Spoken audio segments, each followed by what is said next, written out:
Hello students. तो कैसे हैं आप सभी। उम्मीद करते हैं आपका क्लास 12 सेमेस्टर 3 का प्रिपरेशन बहुत ही अच्छी तरह से चल रहा होगा। तो आइए, हिंदी ए में हम लोग कहानी खंड को कर रहे थे और कहानी में हम लोगों का चल रहा था सिक्का बदल गया। सिक्का बदल गया कहानी, जिसकी कहानीकार यानी कि लेखिका कृष्णा सोबती जी थी। और हम लोगों ने कृष्णा सोबती के लेखक परिचय यानी कि उनके जीवन परिचय के बारे में पहले वीडियो में पढ़ लिया था। आज हम लोग शुरू करेंगे सिक्का बदल गया कहानी को पढ़ने का। सिक्का बदल गया कहानी का सबसे पहले हम लोगों को अर्थ जान लेना जरूरी है। सिक्का बदल गया अर्थात सत्ता बदल गया। सिक्का बदल जाने का तात्पर्य सत्ता के बदल जाने से। सत्ता यानी कि सरकार, सरकार जो है वो बदल गई, यानी कि शासन व्यवस्था का बदल जाना। उसी को लेखिका कृष्णा सोबती जी ने सिक्का बदल गया शीर्षक के रूप में दिखाया है। सबसे पहले इस कहानी को पढ़ने से पहले हम लोग इस कहानी की पृष्ठभूमि को जानेंगे कि आखिर कहानी का क्या बैकग्राउंड है। उसके बाद इस कहानी को पढ़ेंगे तो हमें समझने में क्या होगी, आसानी होगी। तो देखिए दोस्तों, इस कहानी का जो पृष्ठभूमि है वो 1947 यानी कि 1947 के भारत पाकिस्तान विभाजन के घटनाक्रम को बताता है कि किस प्रकार अंग्रेजी शासन में जब अंग्रेजों ने हमारे देश को अपना गुलाम बनाया था, तो उन अंग्रेजों से लड़ने के लिए कैसे इस देश के सभी धर्मों के लोग, सभी जाति पंथ संप्रदाय के लोगों ने एकता का परिचय दिया। सभी हिंदू, मुस्लिम, सिख, ईसाई सभी धर्म के लोगों ने एकजुट होकर के भारतीय स्वतंत्रता संग्राम में भाग लिया और अंग्रेजों के खिलाफ विद्रोह करके, आंदोलन करके हमारे इस देश को स्वतंत्रता दिलाई। लेकिन स्वतंत्रता प्राप्ति के समय धर्म के आधार पर इस देश को दो भागों में तोड़ दिया गया, पहला पाकिस्तान और दूसरा भारत। भारत और पाकिस्तान के विभाजन के साथ इसका जो विभाजन था वो धर्म के आधार पर हुआ, जिसके कारण धार्मिक हिंसाएं शुरू हो गई। और विभाजन के समय इतने व्यापक पैमाने पर धार्मिक हिंसा हुई जिससे पाकिस्तान में रहने वाले हिंदुओं के ऊपर अत्याचार किया जाने लगा और साथ ही साथ उनके ऊपर होने वाले अत्याचार को देखकर भारत में रह रहे मुसलमानों के ऊपर भी अत्याचार होने लगा। जैसा कि आप लोग एक मूवी देखे होंगे गदर, गदर में किस तरह से दिखाया है, तो ठीक उसी तरह का समझ लीजिए कहानी मिलता जुलता है। किस प्रकार दो धर्मों के लोग जो एक साथ भाई भाई और खून के रिश्ते जैसा साथ आकर के इस देश को अंग्रेजों से आजादी दिलाने में एक महत्वपूर्ण भूमिका निभाया, और वही दो धर्मों के लोग आजादी के बाद एक दूसरे के खून के प्यासे हो गए। हिंदू मुस्लिम सभी लोगों ने एक साथ आकर अंग्रेजी सत्ता के खिलाफ हल्ला बोला था। लेकिन भारत के आजाद होते ही जब धर्म के आधार पर इसके दो टुकड़े हुए तो यही दो धर्म के लोग एक दूसरे के जान के दुश्मन बन गए। यह सत्ता का खेल सत्ता के बदल जाने के कारण हुआ, क्योंकि हमारे देश का बंटवारा धर्म के आधार पर नहीं होना चाहिए। तो उसके बाद जिस तरह की विभीषिका उत्पन्न हुई, विभीषिका बोले तो जिस प्रकार की स्थिति उत्पन्न हुई, उस स्थिति में जो जो लोग एक दूसरे के पड़ोसी थे, हिंदू और मुस्लिम एक दूसरे के पड़ोसी थे, वो एक दूसरे के पड़ोसी एक दूसरे को बदले और प्रतिशोध की भावना में देख करके क्या होते थे, उबलते थे और एक दूसरे की हत्या करने को आतुर हो गए थे। कैसा हमारे देश का हाल अंग्रेजों ने बना दिया था, किस तरह का नफरत कई धर्मों के लोगों में उन्होंने पैदा कर दिया था। ठीक उसी के ऊपर यह कहानी है। उम्मीद करते हैं कहानी की जो पृष्ठभूमि है जो मैंने आपको बताया वो आप अच्छी तरह से समझ गए होंगे। अब चलिए इस कहानी को हम लोग शुरू करेंगे और बारी बारी से इस कहानी में जो घटनाक्रम हुए हैं उस घटनाक्रम को देखा जाएगा। ठीक है दोस्तों, तो चलिए कहानी को शुरू करते हैं।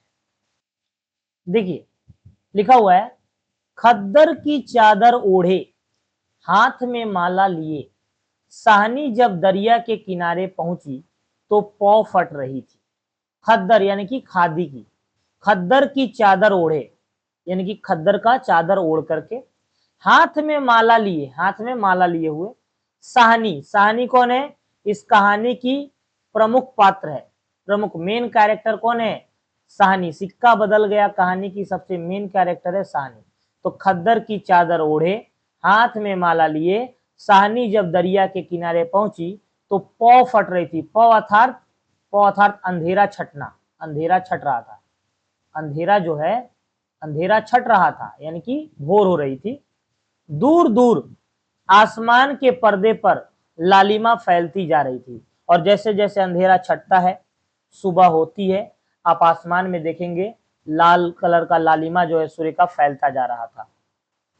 साहनी ने कपड़े उतार कर एक ओर रखे। साहनी क्या की? कपड़े उतार करके एक ओर रखी और श्री राम श्री राम करती पानी में होली।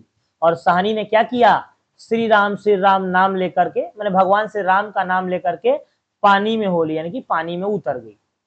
अंजलि भरकर सूर्य देवता को नमस्कार किया। और पानी में नहाने के बाद अंजलि भर करके इस तरह से सूर्य देवता को क्या किया? नमस्कार किया। किसने? साहनी ने। अपनी उनीदी आंखों पर छींटे दिए और अपना नींद से उठे हुए, मतलब रात हुआ था तो रात से नींद से उठी हुई आंखों पर क्या दिए? पानी के छींटे दिए और पानी से लिपट गई और फिर नहाने लगी नदी में। ठीक है, आइए आगे देखिए। चनाब का पानी पहले से ही सर्द था। चनाब यानी कि जो नदी, जिस नदी में साहनी नहा रही है उस नदी का नाम क्या है? चनाब। ठीक है, याद रखिएगा, जिस नदी में साहनी नहा रही है उस नदी का नाम क्या है? चनाब। चनाब का पानी पहले से भी सर्द था। लहरें लहरों को चूम रही थी, यानी कि नदी की जो लहरें थी वो लहरों को, लहर के ऊपर लहरा रहा था। वह दूर सामने कश्मीर की पहाड़ियों से बर्फ पिघल रही थी। और दूर सामने में कश्मीर के पहाड़ियों से बर्फ क्या हो रही थी? पिघल रही थी। उछल उछल आते पानी के भंवरों से टकराकर कगारे गिर रहे थे। उछल उछल करके नदी में जो पानी की भौरें आ रही थी वो पानी की भौरें एक दूसरे से टकराकर कगारे यानी कि किनारे पर गिर रही थी। लेकिन दूर दूर तक बिछी रेत न जाने क्यों खामोश लगती थी। लेकिन उसी नदी के किनारे दूर दूर तक जो बालू यानी कि रेत बिछी थी, वो रेत क्या कर रही थी? खामोशी को बयां कर रही थी। खामोशी का माहौल था। साहनी ने कपड़े पहने, साहनी ने नहा करके क्या किया? कपड़े पहने। इधर उधर देखा, इधर उधर देखा, कहीं किसी की परछाई तक न थी। इधर उधर देखने के बाद उसे किसी का परछाई तक न दिखा, पर रेत में अनगिनत पांवों के निशान थे। कहीं तो कुछ दिखा नहीं, पर जब रेत में देख रही है अनगिनत, जिसकी गिनती नहीं है, पांवों के निशान थे। वह कुछ सहम सी उठी और वो थोड़ा सा डर गई, सहम गई। कौन? साहनी। ठीक है, आइए आगे देखिए। आज इस प्रभात की मीठी नीरवता में न जाने क्यों कुछ भयावना सा लग रहा है। प्रभात यानी कि सुबह, वो सुबह जिस सुबह में साहनी उठ करके नहाने गई है। तो आज इस प्रभात की मीठी नीरवता, नीरवता का मतलब होता है शांति, नीरवता का मतलब होता है दोस्तों शांति, याद रखिएगा, शांति में न जाने कुछ भयावना सा लग रहा था। मतलब ऐसा था कि पूरा माहौल शांत था। आप देखेंगे कभी कभी जब माहौल पूरा शांत रहता है ना तो भी डर लगता है। तो वही सुबह की मीठी शांति में कुछ भयावना सा लग रहा था कि कहीं कुछ ऐसा ना हो अनहोनी। वह पिछले 50 वर्षों से यहाँ नहाती आ रही है। साहनी कितने वर्षों से नहाती आ रही है? याद रखिए, हाफ सेंचुरी। ये वर्ड बहुत की मतलब एग्जाम के आने के लिए बहुत महत्वपूर्ण है। साहनी कितने वर्षों से चनाब में नहाती आ रही है? 50 वर्षों से नहाती आ रही है। कितना लंबा अरसा है, साहनी सोचती है। साहनी क्या सोचती है कि एक लंबा अरसा हो गया, 50 साल। एक दिन इसी दरिया के किनारे वह दुल्हन बनकर उतरी थी और वो अपने बीते हुए दिनों को याद कर रही है साहनी, और सोच रही है एक दिन इसी दरिया के किनारे एक समय था जब वो नई नवेली दुल्हन बनकर उतरी थी। और आज, और देखिए यहाँ पे दिया हुआ है आज, यानी कि आज क्या? आज साहजी नहीं, यानी कि साहनी तो है लेकिन साहजी नहीं है। आज साहजी कौन है? साहनी के पति, वो इस दुनिया में नहीं है। उसका वह पढ़ा लिखा लड़का नहीं, साहनी का लड़का भी नहीं है जो पढ़ा लिखा था, वो भी इस दुनिया में नहीं। आज वह अकेली है। और आज क्या है? साहनी अकेली है।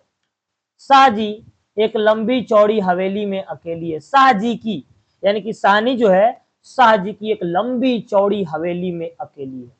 यानी कि शाह जी का बहुत बड़ा हवेली था, उस हवेली में शाह जी तो अब दुनिया में नहीं रहे, उनका बेटा भी नहीं रहा, अब शाहनी क्या है, अकेली है। पर नहीं, यह क्या सोच रही है वह सवेरे सवेरे, परंतु फिर उसके मन में आ रहा है कि नहीं, वह अकेली नहीं है, वह गलत सोच रही है। उसके मन में ऐसा ख्याल आ रहा है कि वो गलत सोच रही है सवेरे सवेरे।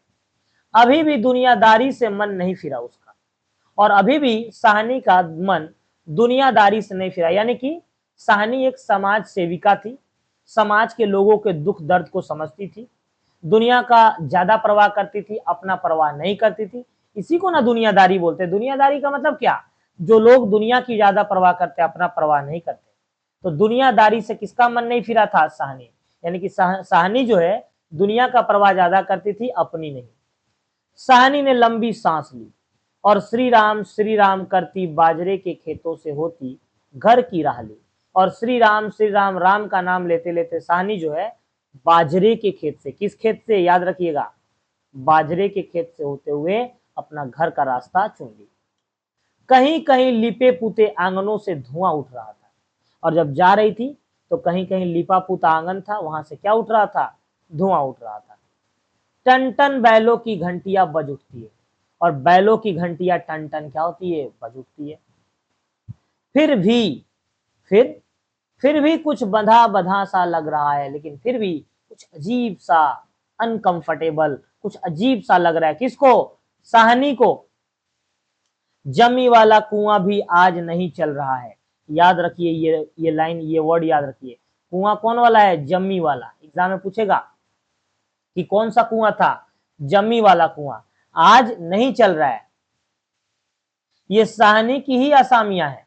साहनी ने नजर उठाई, या मीलों फैले खेत अपने ही है। असामिया कहने का मतलब जितने लोग हैं और जितनी संपत्तियां दिख रही है, वो सारी संपत्तियां, जमी वाला कुआं हो, दूर दूर तक खेत हो, खेत में काम करते हुए लोग हो, वो सब किसके हैं, साहनी के ही असामियां हैं। साहनी ने नजर उठाई और मीलों फैले खेत में अपने ही है। भरी भराई नई फसल को देखकर साहनी किसी अपनत्व के मोह में भीग गई, और पूरे खेत में, साहनी का खेत था, साहजी ने उसको मरते मरते देख करके गए, तो उसमें उस खेत को देखकर और फसल को देखकर उसे अपनापन महसूस हुआ, और वो मोह में भीग गई। यह सब शाहजी की बरकतें हैं। साहनी क्या कह रही है, किसकी बरकतें हैं, शाहजी का देन है। शाहजी ने इतना सारा संपत्ति बना के गए हैं। दूर दूर तक गांवों में फैली हुई जमीनें, यानी कि शाहजी की क्या बरकतें हैं, शाहजी ने क्या देकर गए हैं, शाहजी दूर दूर तक गांवों में फैली हुई जमीनें, जमीनों में कुएं, सब अपने हैं। जमीन भी अपना है, जमीन में कुआं भी अपना है। साल में 3 फसल, और साल में कितना फसल, 3 फसल, 3। जमीन तो सोना उगलती है, याद रखिएगा, ये 3 फसल बोलेगा कि साहनी का खेत में कितना फसल होता है, 3 फसल। और जमीन तो सोना उगलती है। सोना मतलब वो अनाज, अनाज को ही सोना बोला गया है। आपने तो गाना सुना होगा, मेरे देश की धरती सोना उगले उगले हीरे मोती, मेरे देश की धरती। साहनी कुएं की ओर बढ़ी, आवाज दी, और साहनी कुआं की तरफ बढ़ के आवाज देती है, शेरे शेरे, हुसैना हुसैना। शेरा साहनी का स्वर पहचानता है। ये लाइन अंडरलाइन कर लीजिए एकदम। शेरा किसका स्वर पहचानता है, साहनी का। यानी कि शेरा इस कहानी का दूसरा प्रमुख पात्र है, दूसरा प्रमुख पात्र। तो शेरा साहनी का स्वर पहचानता है, यानी कि शेरा जो है साहनी का आवाज पहचानता है। वह न पहचानेगा, और शेरा क्यों नहीं पहचानेगा साहनी का आवाज, अपनी मां जैना के मरने के बाद वह साहनी के पास ही पलकर बड़ा हुआ। यानी कि शेरा की मां का नाम क्या है, जैना। अपनी मां जैना के मरने के बाद उसका पालन पोषण किसने किया था, साहनी ने किया था। इसलिए वह साहनी के पास पलकर बड़ा हुआ। उसने पास पड़ा गणासा सटाले के ढेर के नीचे सरका दिया। पास में अपने एक गणासा रखा था, गणासा जिससे काटा जाता है लकड़ी वगैरह, उसको सटाले के ढेर के नीचे क्या किया, सरका दिया। हाथ में हुक्का पकड़कर बोला, ए हुसैना। हुसैना, हाथ में हुक्का ले लिया और हुसैना को चिल्ला रहा है। साहनी की आवाज उसे कैसे हिला गई, साहनी का आवाज जो है उसे हिला गया है, यानी कि झकझोर गया है। अभी तो वह सोच रहा था कि उस साहनी की ऊंची हवेली की अंधेरी कोठरी में पड़ी सोने चांदी की संदूकचिया उठाकर, अभी अभी शेरा क्या सोच रहा था? शेरा सोच रहा था कि साहनी का जो हवेली है, कोठरी में सोना चांदी का संदूक पड़ा है, वो संदूक को उठा लेगा कि तब अचानक से शेरा गुस्से से भर गया। साहनी ने चिल्ला दिया कि शेरे शेरे, तो शेरा का हुआ गुस्से से भर गया। इसका मतलब शेरे के मन में साहनी के प्रति प्रतिशोध यानी कि बदले की आग जल रही है। किस पर निकाले अपना क्रोध? शेरा गुस्से से तो भर गया, लेकिन अपना गुस्सा किस पे निकाले? साहनी पर। चीख कर बोला, ए मर गई है, रब तैनू मौत दे। वो क्या बोल रहा है शेरा चीख कर? क्या मर गई क्या? रब तैनू मौत दे। हुसैना आटे वाली कनाली एक और रख। हुसैना कौन है? हुसैना शेरा की पत्नी है, याद रखिएगा। हुसैना शेरा की पत्नी है। जैना शेरा की माँ है। साहनी प्रमुख पात्र है और शाहजी साहनी के पति हैं, जो कि दुनिया में नहीं है। जल्दी बाहर निकल आई, यानी कि शेरा की पत्नी हुसैना जल्दी बाहर निकल आई। ए आई, आ क्यों छावेले तड़पता है। और वहां के भाषा में वो बोल रही है कि अरे आई, सवेरे सवेरे क्यों तड़पता है? किसको? शेरा को, अपने पति को बोल रही है। अब तक साहनी नजदीक पहुंच चुकी थी और साहनी और नजदीक पहुंच चुकी थी। शेरे की तेजी सुन चुकी थी और शेरा का जो तेजी था, शेरा जो तेजी कर रहा था, जल्दबाजी, उसको वो देख चुकी थी।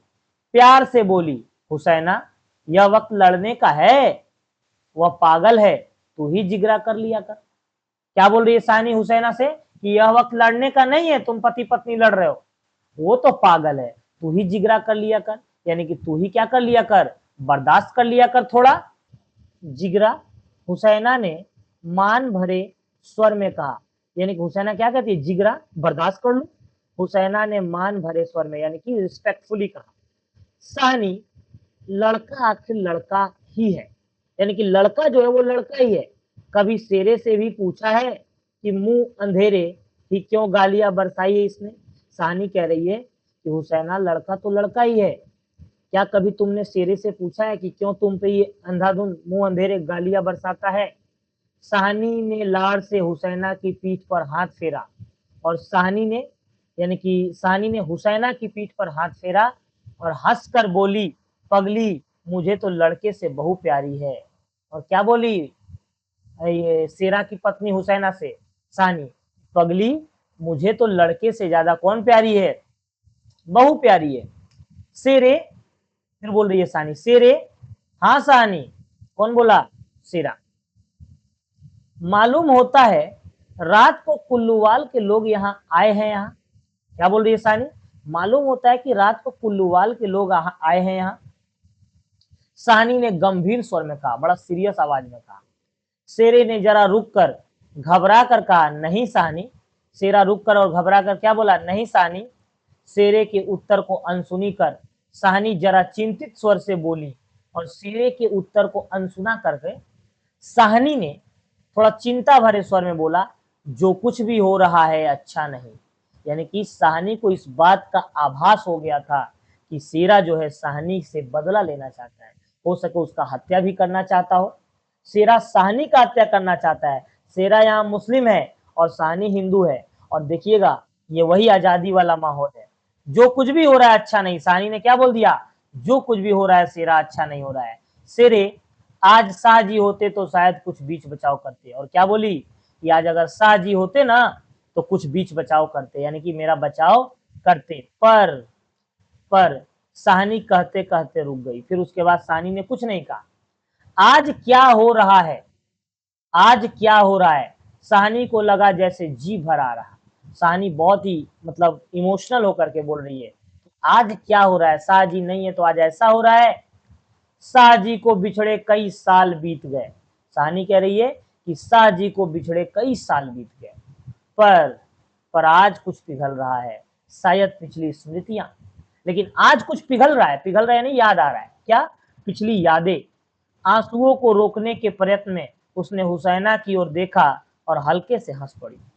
आंसू को रोकने के लिए उसने हुसैना की तरफ देखा और हल्के से क्या हुई? हंस पड़ी। और शेरा सोच ही रहा है कि क्या कह रही है साहनी। और शेरा क्या सोच रहा है? कि साहनी क्या कह रही है, आज आज साहनी क्या, कोई कुछ भी नहीं कर सकता। शेरा क्या सोच रहा है कि आज साहनी क्या, आज तो कोई कुछ भी नहीं कर सकता, यह हो के रहेगा, क्यों ना हो, यह हो के रहेगा, कोई ऐसा अनहोनी है घटना हो के रहेगा। और शेरा बोल रहा है क्यों ना हो, हमारे ही भाई बंधों से सूद ले लेकर शाहजी सोने की बोरियां तोला करते थे। और शेरा बोल रहा है हमारे ही भाई बहनों यानी कि हमारे ही धर्मों के लोगों से सूद ले लेकर के शाहजी क्या करते थे, सोने की बोरियां तोला करते थे, यानी कि शाहजी वहां के जमींदार होंगे। प्रति हिंसा की आग शेरे की आंखों में उतर आई, और हिंसा की भावना, बदले की आग शेरे की आंखों में उतर आई। शाहजी तो नहीं थे, तो उनकी पत्नी साहनी के ऊपर उसने प्रतिशोध का आग जला रखा था, जबकि शेरा का पालन पोषण किसने किया था, साहनी ने किया था। ठीक है, गणासे की याद हो आई, तब तक गणासा याद आया जो सटाले के नीचे उसने सरकाया था।